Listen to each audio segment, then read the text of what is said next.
Hello student, ಈ ಒಂದು ವಿಡಿಯೋದಲ್ಲಿ ನಾವು ನಿಮ್ಮ ಬಿಕಾಮ್ 4th ಸೆಮಿಸ್ಟರ್ನಲ್ಲಿ ಬರುವಂತಹ ಅಕೌಂಟೆನ್ಸಿ ಸಬ್ಜೆಕ್ಟ್ನ ಎಲ್ಲ ಚಾಪ್ಟರ್ಸ್ ಬಗ್ಗೆ ಯಾವ ಪ್ರಶ್ನೆಗಳನ್ನ ನೋಡ್ಕೋಬೇಕು, ಯಾವ ಮೆಥಡ್ ಪ್ರಾಬ್ಲಮ್ಸ್ನ ಪ್ರಾಕ್ಟೀಸ್ ಮಾಡಬೇಕು ಮತ್ತು ಕೇಸ್ ಸ್ಟಡಿ ಯಾವುದು ಬರುತ್ತೆ, ಸೊ ಅದ್ರ ಬಗ್ಗೆ ಡಿಸ್ಕಷನ್ ಮಾಡೋಣ.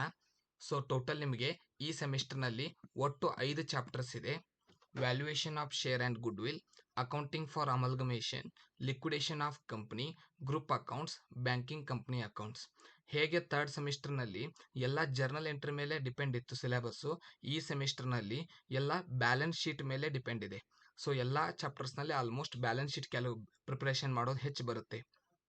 ಸೊ ಓಕೆ, ಇದೇನು 5 ಚಾಪ್ಟರ್ಸ್ ಇದೆಯಲ್ಲ, ಇದರಲ್ಲಿ ಯಾವ್ಯಾವ 2 ಮಾರ್ಕ್ಸಿಗೆ ಓದಬೇಕು, ಯಾವುದು 5 ಮಾರ್ಕ್ಸಿಗೆ ಓದಬೇಕು, ಯಾವುದು 10 ಮಾರ್ಕ್ಸಿಗೆ ಓದಬೇಕು ಮತ್ತು ಕೇಸ್ ಸ್ಟಡಿಗೆ ಯಾವುದನ್ನು ಪರ್ಫೆಕ್ಟಾಗಿ ಪ್ರಾಕ್ಟೀಸ್ ಮಾಡಬೇಕು ಅನ್ನೋದನ್ನು ಈ ವಿಡಿಯೋದಲ್ಲಿ ಕಂಪ್ಲೀಟಾಗಿ ಹೇಳ್ತೀವಿ. ಎಲ್ಲ ಪ್ರಾಬ್ಲಮ್ಸ್ನ ಪ್ರಾಕ್ಟೀಸ್ ಮಾಡೋದು ಅವಶ್ಯಕತೆ ಇರೋದಿಲ್ಲ. ಸೊ ಎಲ್ಲ ಸಬ್ಜೆಕ್ಟ್ಗೂ ಒಂದು ಫಿಕ್ಸ್ ಸಿಲೆಬಸ್ ಅಂತ ಮಾಡ್ಕೊಂಡಿರ್ತಾರೆ ಯೂನಿವರ್ಸಿಟಿ ಅವರು. ಸೊ ಆ ಸಿಲೆಬಸ್ ಬಗ್ಗೆ ಬೇಕಂದರೆ ಡೀಟೇಲ್ಸು ಮತ್ತು ಎಲ್ಲ ಮೆಥಡ್ಸ್ ಮೇಲೆ 2 ಎಕ್ಸಾಂಪಲ್ ಇರುತ್ತೆ, ಎರಡೆರಡು ಎಕ್ಸಾಂಪಲ್ಸ್ ಇರುತ್ತೆ. ಸೊ ಆ ಎಕ್ಸಾಂಪಲ್ಸ್ನಲ್ಲೇ ಪೇಪರ್ನಲ್ಲಿ ನಿಮ್ಗೆ ಪ್ರಶ್ನೆ ಬರುತ್ತೆ ಫಿಕ್ಸ್ ಆಗಿ. ಸೊ ಅವುಗಳನ್ನು ಬೇಕಂದರೆ, ಇವುಗಳ ಫಾರ್ಮ್ಯಾಟ್ ಬೇಕಂದರೆ, ಸೊ ಕೆಳಗಡೆ ಕೊಟ್ಟಿರುವಂಥ ವಾಟ್ಸಪ್ ನಂಬರ್ ಮೂಲಕ ನೀವು ನಮ್ಮನ್ನು ಕಾಂಟ್ಯಾಕ್ಟ್ ಮಾಡ್ಬೋದು. ಸೊ ಎಲ್ಲ 7 ಸಬ್ಜೆಕ್ಟ್ ಸೇರಿ 1,000 ರೂಪಾಯಿ ಚಾರ್ಜ್ನ ನಾವು ಆನ್ಲೈನ್ ಕ್ಲಾಸ್ಗೆ ಮತ್ತು ಎಲ್ಲ ನೋಟ್ಸ್ಗೆ ಮತ್ತು ಆಡಿಯೋ ನೋಟ್ಸ್ ಅಂತ ಮಾಡ್ತಾ ಇದ್ದೀವಿ. ಯಾಕಂದರೆ ರೀಡಿಂಗ್ ಪ್ರಾಬ್ಲಮ್, ಎಲ್ಲ ಸ್ಟೂಡೆಂಟ್ಸು ಈಗ ಟೆಕ್ಸ್ಟ್ ಬುಕ್ನ ಕೂತು ಓದುವಂಥ ಪೇಷನ್ಸ್ ಇರಲ್ಲ. ಸೊ ಬರೀ ಕೇಳೋದ್ರ ಮೂಲಕನೇ ಎಲ್ಲ ಆನ್ಸರ್ಸ್ನ ಬರೆದು ಬಂದಿರಬೇಕು. ಆ ರೀತಿ ಆಡಿಯೋ ನೋಟ್ಸ್ನ ಮಾಡ್ತಾ ಇದ್ದೀವಿ, PDF ನೋಟ್ಸ್ನ ಬಿಡ್ತೀವಿ. 7 ಸಬ್ಜೆಕ್ಟಿನ ಆನ್ಲೈನ್ ಕ್ಲಾಸ್ಗೆ ಸೇರಿಸಿ 1,000 ರೂಪಾಯಿ ಇರುತ್ತೆ. ಒಂದು ಸಬ್ಜೆಕ್ಟ್ಗೆ 150 ರೂಪೀಸ್ ಆಗುತ್ತೆ. ಸೊ ನಿಮ್ಗೆ ಇಂಟ್ರೆಸ್ಟ್ ಇದ್ದರೆ ಕೆಳಗಡೆ ಕೊಟ್ಟಿರುವಂಥ ವಾಟ್ಸಪ್ ನಂಬರ್ ಮೂಲಕ ನೀವು ನಮ್ಮನ್ನು ಕಾಂಟ್ಯಾಕ್ಟ್ ಮಾಡ್ಬೋದು. ಓಕೆ, ಈಗ 4th ಸೆಮಿಸ್ಟರ್ನಲ್ಲಿ ಬರುವಂಥ ಎಲ್ಲ ಚಾಪ್ಟರ್ ಹೆಸರನ್ನ ಫಸ್ಟ್ ನೋಡೋಣ. ಮೊದಲನೇ chapter valuation of share and good will, ಎರಡನೇ ಚಾಪ್ಟರ್ ಅಕೌಂಟಿಂಗ್ ಫಾರ್ ಅಮಲ್ಗಮೇಷನ್, ಮೂರನೇ ಚಾಪ್ಟರ್ ಲಿಕ್ವಿಡೇಷನ್ ಆಫ್ ಕಂಪನಿ, ನಾಲ್ಕನೇ ಚಾಪ್ಟರ್ ಗ್ರೂಪ್ ಅಕೌಂಟ್ಸ್, ಐದನೇ chapter banking company accounts. So ಮೊದಲನೇ ಚಾಪ್ಟರ್ನಲ್ಲಿ ಏನು ನೋಡ್ಕೋಬೇಕು, 2 ಅಂಕಕ್ಕೆ ಮತ್ತು 5 ಅಂಕಕ್ಕೆ ಅನ್ನೋದನ್ನ ಫಸ್ಟ್ ನೋಡೋಣ. ಸೊ ಮೊದಲನೇ ಚಾಪ್ಟರ್ ಹೆಸರು valuation of share and good will. So share ಅನ್ನೋದೇ ಒಂದು ಚಾಪ್ಟರ್, ಗುಡ್ ವಿಲ್ ಅನ್ನೋದೇ ಒಂದು ಚಾಪ್ಟರ್, ಎರಡೂ ಕೂಡಿಸಿ ಒಂದೇ ಯೂನಿಟ್ ಮಾಡಿದ್ದಾರೆ ನಿಮಗೆ. ಸೊ ಇದೊಂದು ದೊಡ್ಡ ಯೂನಿಟ್ ಇದೆ. ಸೊ ಇದನ್ನು ಬಿಟ್ಟರೆ ಎಲ್ಲ ಉಳಿದಿದ್ದು ಶಾರ್ಟ್ ಆಗಿರುತ್ತೆ. ಸೊ ವ್ಯಾಲ್ಯೂಯೇಷನ್ ಆಫ್ ಶೇರ್ ಮತ್ತು ಗುಡ್ ವಿಲ್ನಲ್ಲಿ 2 ಅಂಕಕ್ಕೆ ಯಾವುದು ಪ್ರಶ್ನೆಗಳನ್ನ ನೋಡ್ಕೋಬೇಕು ಅನ್ನೋದು ನೋಡೋಣ. ಸೊ ಮೊದಲನೇದು what is good will, what is valuation of share, what are the main methods of valuation of share, what are the main methods of valuation of goodwill, state 2 features of goodwill, state 2 factors affecting goodwill valuation, state 2 methods of calculation of goodwill, what is intrinsic value of share, what is yield value of share, what is fair value of share. So these are the main important questions for 2 marks for in the first unit. If you want the notes for these question answers, you can contact us that given below number. ನಿಮ್ಗೆ ಬೇಕಾದಂಥ online class ಕೂಡ ನಾವು conduct ಮಾಡ್ತೀವಿ. So ನಿಮಗೇನು ಇದಕ್ಕೆ notes ಬೇಕಲ್ಲ, ಇದು ನೀವು ಯಾವುದೇ ಟೆಕ್ಸ್ಟ್ ಬುಕ್ ರೆಫರ್ಸ್ ಮಾಡಿದ್ರೂ ಕೂಡ ನಿಮಗೆ ಯೂಸ್ ಬೀಳಲ್ಲ. ಯಾಕಂದರೆ ಯೂನಿವರ್ಸಿಟಿ ಕೀ ಆನ್ಸರ್ಸ್ಗೂ ನಿಮ್ಮ ಟೆಕ್ಸ್ಟ್ ಬುಕ್ ಆನ್ಸರ್ಸ್ಗೂ ವೇರಿಯೇಷನ್ ಆಗುತ್ತೆ. ಯಾಕಂದರೆ ಆಥರ್ಸ್ ಡಿಫ್ರೆಂಟ್ ಇದ್ದಾರೆ. ಸೊ 7-8 ಜನ ಆಥರ್ಸ್ ಇರೋದ್ರಿಂದ ಸಬ್ಜೆಕ್ಟ್ನಲ್ಲಿ ಯಾವುದು ನಿಮಗೆ ಫೈನಲ್ ಆಗಿ ಕೀ ಆನ್ಸರ್ಸ್ಗೆ ಬರುತ್ತೆ ಅನ್ನೋದನ್ನ ಗ್ಯಾರಂಟಿಯಾಗಿ ಹೇಳೋದಕ್ಕೆ ಬರೋದಿಲ್ಲ. ಆದ್ದರಿಂದ ನಾವು ಕೀ ಆನ್ಸರ್ಸ್ ಯೂನಿವರ್ಸಿಟಿಯಿಂದ ಪಡ್ಕೊಂಡೇ ನಾವು ಪ್ರಿಪ್ರೇಷನ್ ಮಾಡಿರ್ತೀವಿ ನೋಟ್ಸ್ನ. ಸೊ ನಮ್ಮನ್ನ ವಾಟ್ಸಪ್ ಮೂಲಕ ಕಾಂಟ್ಯಾಕ್ಟ್ ಮಾಡಿ ನಮ್ಮ ಕ್ಲಾಸ್ ಬಗ್ಗೆ ತಿಳ್ಕೊಬೋದು ನೀವು. ಸೊ ಮೊದಲಿಗೆ 2 ಮಾರ್ಕ್ಸಿಂದ ನೋಡ್ಕೊಂಡು ಈಗ 1ನೇ ಚಾಪ್ಟರ್. ಇನ್ನು 5 ಮಾರ್ಕ್ಸಿಗೆ ಯಾವ್ದು ಪ್ರಾಕ್ಟೀಸ್ ಮಾಡಬೇಕು, 10 ಮಾರ್ಕ್ಸಿಗೆ ಯಾವ್ದು ಪ್ರಾಕ್ಟೀಸ್ ಮಾಡಬೇಕು ನೋಡೋಣ.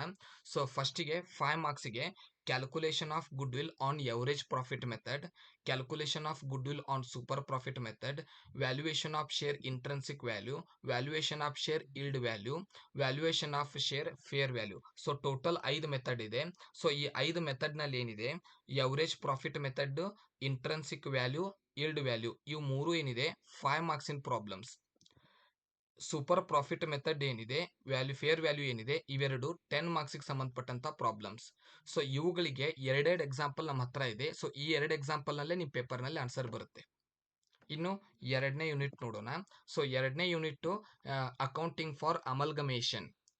ಅಮಲ್ಗಮೇಷನ್ ಮೇಲೆ ಕೇಳುವಂಥ 2 ಅಂಕದ ಪ್ರಶ್ನೆ, 2 marks questions. What is purchase consideration, what is ಅಮಲ್ಗಮೇಷನ್ of company, state 2 reasons for amalgamation of company, state 2 methods of amalgamation, so these are the 2 marks important questions for second chapter. So ಇವು 2 ಅಂಕಕ್ಕೆ important questions. ಇನ್ನು 5 ಅಂಕಕ್ಕೆ ಕೇಳೋದು calculation of purchase consideration. ಒಂದೇ method ಇದೆ, calculation of purchase consideration. ಇದನ್ನ 2 ಭಾಗ ಮಾಡ್ತೀವಿ. Net payment method ಅಂತ ಇದೆ, ಇನ್ನೊಂದು ನೆಟ್ ಅಸೆಟ್ ಮೆಥಡ್ ಅಂತ ಇದೆ. ಸೊ ನೆಟ್ ಪೇಮೆಂಟ್ ಮೆಥಡ್ ಮೇಲೆ ಪರ್ಚೇಸ್ ಕನ್ಸಿಡರೇಷನ್ ಕಂಡುಹಿಡಿಯೋದು, ನೆಟ್ ಅಸೆಟ್ ಮೆಥಡ್ ಮೇಲೆ ಪರ್ಚೇಸ್ ಕನ್ಸಿಡರೇಷನ್ ಕಂಡುಹಿಡಿಯೋದು. ಸೊ 2 ಮೆಥಡ್ ಇದೆ. ಸೊ ಪರ್ಚೇಸ್ ಕನ್ಸಿಡರೇಷನ್ 5 ಮಾರ್ಕ್ಸ್ಗೆ ಫಿಕ್ಸ್ ಬರುತ್ತೆ. ಇನ್ನು 10 ಮಾರ್ಕ್ಸ್ಗೆ ಅಮಲ್ಗಮೇಟೆಡ್ ಬ್ಯಾಲೆನ್ಸ್ ಶೀಟ್ ಪ್ರಿಪೇರ್ ಮಾಡಬೇಕು, ಮರ್ಜರ್ ಇದ್ದಾಗ, ಪರ್ಚೇಸ್ ಇದ್ದಾಗ. ಸೊ ಬ್ಯಾಲೆನ್ಸ್ ಶೀಟ್ ಪ್ರಿಪೇರ್ ಮಾಡೋದು 10 ಮಾರ್ಕ್ಸ್ ಕೇಳ್ತಾರೆ. ಪ್ರಿಪೇರ್ ಅಮಲ್ಗಮೇಟೆಡ್ ಬ್ಯಾಲೆನ್ಸ್ ಶೀಟ್ ಅಂತಾನೆ ಡೈರೆಕ್ಟ್ ಕ್ವಶನ್ ಕೇಳ್ತಾರೆ. ಅದರಲ್ಲಿ 2 ಮೆಥಡ್ ಇದೆ, merger method, purchase method. Calculation of purchase consideration calculation ಅಲ್ಲಿ 2 ಮೆಥಡ್ ಇದೆ, net payment method, net asset method. So 2 ಮಾರ್ಕ್ಸ್ಗೆ 4 ಪ್ರಶ್ನೆ ಇದೆ ಈ ಚಾಪ್ಟರ್ ನಲ್ಲಿ. ಇದರಲ್ಲೇ ಪ್ರಶ್ನೆಗಳು ನಿಮಗೆ ಯೂನಿವರ್ಸಿಟಿಯಲ್ಲಿ ಸೆಮಿಸ್ಟರ್ ಎಕ್ಸಾಮ್ ನಲ್ಲಿ ಕೇಳ್ತಾರೆ. ಇನ್ನು ಥರ್ಡ್ ಚಾಪ್ಟರ್ ಏನಿದೆ, liquidators of company, liquidation of company. So ಫಸ್ಟಿಗೆ 2 ಅಂಕದ ಪ್ರಶ್ನೆಗಳು ನೋಡೋಣ.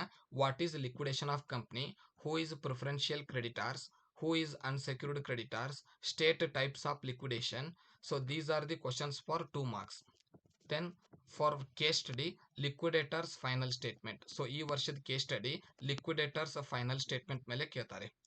ಸೊ ಇದಕ್ಕೆ ಬೇಕಾದಂತ ಆನ್ಸರ್, ಲಿಕ್ವಿಡೇಟರ್ ಫೈನಲ್ ಸ್ಟೇಟ್ಮೆಂಟ್ ಮೇಲೆ 2 ಪ್ರಶ್ನೆ ಇದೆ. 2 ಪ್ರಶ್ನೆಯಲ್ಲಿ ಒಂದು ಪ್ರಶ್ನೆ ನಿಮಗೆ ಸೆಮಿಸ್ಟರ್ ಎಕ್ಸಾಮ್ ನಲ್ಲಿ ಬರುತ್ತೆ. ಸೊ ಕೆಳಗಡೆ ಕೊಟ್ಟಿರುವಂಥ ವಾಟ್ಸಪ್ ನಂಬರ್ ಮೂಲಕ ನಮ್ಮನ್ನು ಕಾಂಟ್ಯಾಕ್ಟ್ ಮಾಡೋದ್ರ ಮೂಲಕ ನೀವು ಎಲ್ಲ ನೋಟ್ಸ್ನ ಪಡ್ಕೋಬಹುದು, ನಮ್ಮ ಆನ್ಲೈನ್ ಕ್ಲಾಸ್ನ ಡೀಟೇಲ್ಸ್ನ ತಿಳ್ಕೊಬಹುದು. ಸೊ ನೆಕ್ಸ್ಟ್ ಚಾಪ್ಟರ್, 4ನೇ chapter, group accounts, chapter 4 group accounts. ಫಸ್ಟಿಗೆ 2 ಮಾರ್ಕ್ಸಿನ ಪ್ರಶ್ನೆ ನೋಡೋಣ. What is holding company, what is subsidiary company, what is unrealised profit, what is minority interest. So these are the questions for 2 marks. For 5 marks minority interest calculation. So ಒಂದು chart ಬರುತ್ತೆ minority interest calculation ಅಂತ, ಆ chart prepare ಮಾಡಬೇಕು. 10 ಮಾರ್ಕ್ಸ್ಗೆ ಕನ್ಸೋಲೇಟೆಡ್ balance sheet. So ಈಗ ಹಿಂದಿನ ಚಾಪ್ಟರ್ನಲ್ಲಿ ಬಂದಿದ್ದು ಇದು ಅಮಲ್ಗಮೇಷನ್ ನಲ್ಲಿ ಅಮಲ್ಗಮೇಟೆಡ್ ಬ್ಯಾಲೆನ್ಸ್ ಶೀಟ್ ಅಂತ ಕೇಳ್ತಾರೆ ಪ್ರಶ್ನೆಯಲ್ಲಿ. ಇದಕ್ಕೆ ಗ್ರೂಪ್ ಅಕೌಂಟ್ಸ್ ನಲ್ಲಿ ಕನ್ಸೋಲೇಟೆಡ್ ಬ್ಯಾಲೆನ್ಸ್ ಶೀಟ್ ಅಂತ ಕೇಳ್ತಾರೆ. ಸೊ ಬ್ಯಾಲೆನ್ಸ್ ಶೀಟ್ಗೆ 10 ಮಾರ್ಕ್ಸ್ ಇರುತ್ತೆ. ಇನ್ನು ನೆಕ್ಸ್ಟ್ ಪ್ರಶ್ನೆ, ನೆಕ್ಸ್ಟ್ ಚಾಪ್ಟರ್, 5ನೇ chapter, banking company accounts. So 2 marks ಕೇಳುವಂತ ಪ್ರಶ್ನೆ, what is banking company, what is a non performing asset in a banking company, what is statutory reserve.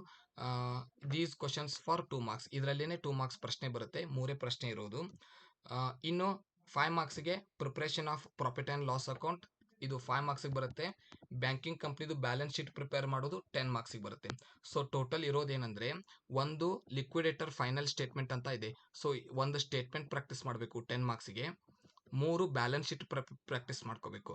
ಒಂದು amalgamated balance sheet, ಒಂದು consolidated balance sheet, ಒಂದು banking company balance sheet. 3 balance ಶೀಟ್ನ practice ಮಾಡಬೇಕು. ಒಂದು statement of liquidator final ಸ್ಟೇಟ್ಮೆಂಟ್ನ practice ಮಾಡಬೇಕು. ಈ 4 ಪ್ರಶ್ನೆ ನೀವು ಪ್ರಾಕ್ಟೀಸ್ ಮಾಡಿದ್ರೆ 10 ಮಾರ್ಕ್ಸ್ಗೆ case study plus all questions ನೀವು ಸಾಲ್ವ್ ಮಾಡ್ತೀರಾ. 5 ಮಾರ್ಕ್ಸ್ಗೆ 7 ಮೆಥಡ್ಸ್ ಇದೆ ಟೋಟಲ್, ಎಲ್ಲ ಚಾಪ್ಟರ್ ಸೇರಿಸಿ. ಸೊ ಎಲ್ಲ 7 ಮೆಥಡ್ನ ನೀವು ಪ್ರಾಕ್ಟೀಸ್ ಮಾಡಿದ್ರೆ 5 ಮಾರ್ಕ್ಸ್ ಸೆಕ್ಷನ್ ಸಾಲ್ವ್ ಮಾಡ್ತೀರಾ. ಸೊ ಟೋಟಲ್ 17 ಕ್ವಶನ್ 2 ಮಾರ್ಕ್ಸ್ ಇದೆ. ಸೊ ಆ 17 ಕ್ವಶನ್ ನೋಡ್ಕೊಂಡ್ರೆ 2 ಮಾರ್ಕ್ಸ್ ಸಾಲ್ವ್ ಮಾಡ್ತಾರೆ. ಸೊ ನೀವು ಈ ಕಂಪ್ನಿ ಅಕೌಂಟ್ಸ್ ಮೂಲಕ ನೀವು ಏನಿದೆಯಲ್ಲ ಕಾರ್ಪೊರೇಟ್ ನಿಮ್ದು ಕಂಪ್ನಿ ಅಕೌಂಟ್ಸ್ ಪಾರ್ಟ್ 2 ನಲ್ಲಿ ಔಟ್ ಆಫ್ ಔಟ್ ಮಾರ್ಕ್ಸ್ನ ತೆಗಿಬಹುದು. ಆದ್ರೆ ಇದಕ್ಕೆ ಸಂಬಂಧಪಟ್ಟಂತ ಕೀ ಆನ್ಸರ್ಸ್ ನೀವು ಅಲ್ಲಿ ಆನ್ಸರ್ಸ್ ಬರೆದಿರ್ಬೇಕಾಗಿರುತ್ತೆ. ಅವ್ರ ಕಡೆ ಇರುವಂತ ಫಾರ್ಮೆಟ್ ಪ್ರಕಾರ ನಿಮ್ಮ ಆನ್ಸರ್ ಇರಬೇಕಾಗಿರುತ್ತೆ. ಯಾಕಂದ್ರೆ ಒಂದೊಂದು ಕಾಲೇಜ್ನಲ್ಲಿ ಒಂದೊಂದು ಲೆಕ್ಚರ್ ಒಂದೊಂದು ಫಾರ್ಮೆಟ್ ಯೂಸ್ ಮಾಡ್ತಾರೆ, ಬುಕ್ ನ ರೆಫರ್ ಮಾಡ್ತಾರೆ, ಅದರಿಂದ ಡಿಫ್ರೆನ್ಸ್ ಆಗುತ್ತೆ ಸ್ವಲ್ಪ. ಸೊ ಅದಕ್ಕೆ ಕೆಳಗಡೆ ಕೊಟ್ಟಿರುವಂತ ನಂಬರ್ನ ಕಾಂಟ್ಯಾಕ್ಟ್ ಮಾಡಿ ಎಲ್ಲ ಡೀಟೇಲ್ಸ್ ಕೊಡ್ತೀವಿ. ಎಲ್ಲಾ ಸಬ್ಜೆಕ್ಟ್ಗೆ ನಮ್ಮ ಕಡೆ ನೋಟ್ಸ್ ಅವೈಲೇಬಲ್ ಇದೆ. ಎಲ್ಲಾ ಕ್ಲಾಸಿನ ಆನ್ಲೈನ್ ಕ್ಲಾಸ್ ಇದೆ. ಸೊ ಜಸ್ಟ್ 150 to 160 ರುಪೀಸ್ ಅಷ್ಟೇ ನಿಮ್ಗೆ ಚಾರ್ಜ್ ಬೀಳುತ್ತೆ ಒಂದು ಸಬ್ಜೆಕ್ಟ್ಗೆ. ಮತ್ತೆ ನೆಕ್ಸ್ಟ್ ವಿಡಿಯೋದಲ್ಲಿ ಸಿಗೋಣ. ಧನ್ಯವಾದಗಳು.